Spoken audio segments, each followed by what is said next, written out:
honestly, with most yogurts, you can find it to where it's similar enough to ice cream, but it's really not going to be. I mean, put it this way, my mom gave me cut up eggplant.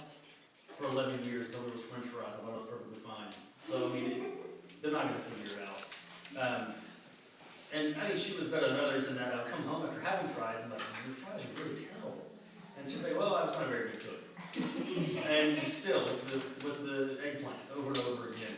So, I mean, you know, you are very sneaky. So, I mean, you can use that and it actually will work. And so, one of the things that you hear a lot about the children who are 2.5, 3, 3.5, all the arguments you generally have with arguments, crying, episodes you have with your children where they're upset, are generally matters of control. They want control, you want control, and so there's an argument, and there's fighting and screaming, and there's some kind of discussion going on, not discussion, but some kind of something going on. This helps to alleviate that by simply saying, okay, you want to be in charge, this is what you get to do, and then I'm back in control. This is what you want to do, and so by going this back and forth, they still understand who's in control. At the same time, they're getting to have a little bit of that freedom. Okay, over something that's going to be very important to them, which is what they're getting to eat. And you can also do it in lots of ways with things that they actually do like. You know, your son is a huge chicken nuggets fan. Bring him to that section. Which one of these do you want to get? Okay, you read the labels on the front end. Pick any 5 of these. None of these have trans fats. None of these are all low fat. None of these are as breaded as the rest of these. You know, this is actually turkey and not chicken.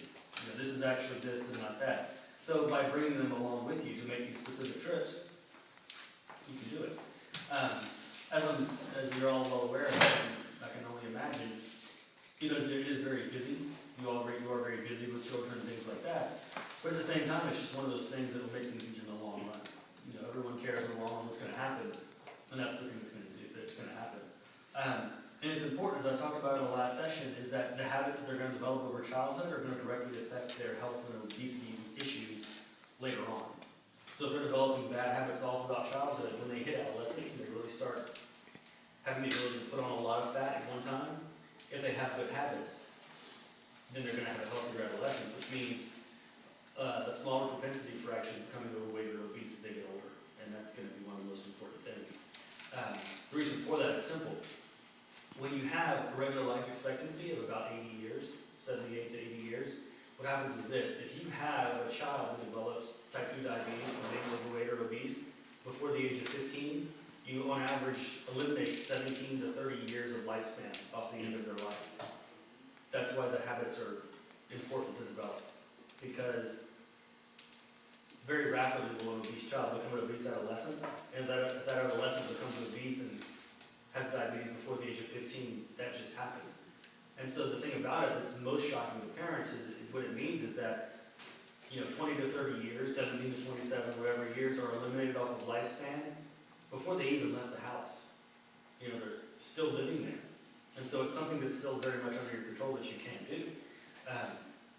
And so diabetes is unfortunately one of those things that, I mean, type 2 diabetes it's called adult onset, or it was called adult onset diabetes because only adults generally got it. It was adults generally early to mid-40s, sedentary lifestyle, they would start to get diabetes, but now it's 5-year-olds, 7-year-olds, 12-year-olds, high blood pressure.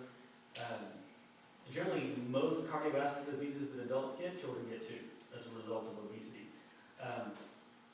And the thing that happens is, and the problem with it is that all the systems of your body will be affected by it. And being affected, you know, myself or Mr. Haig or whoever being affected if we're obese, having our bodies affected is one thing because we're already fully developed. But if you're not developed yet, then it's going to be more significant. The big one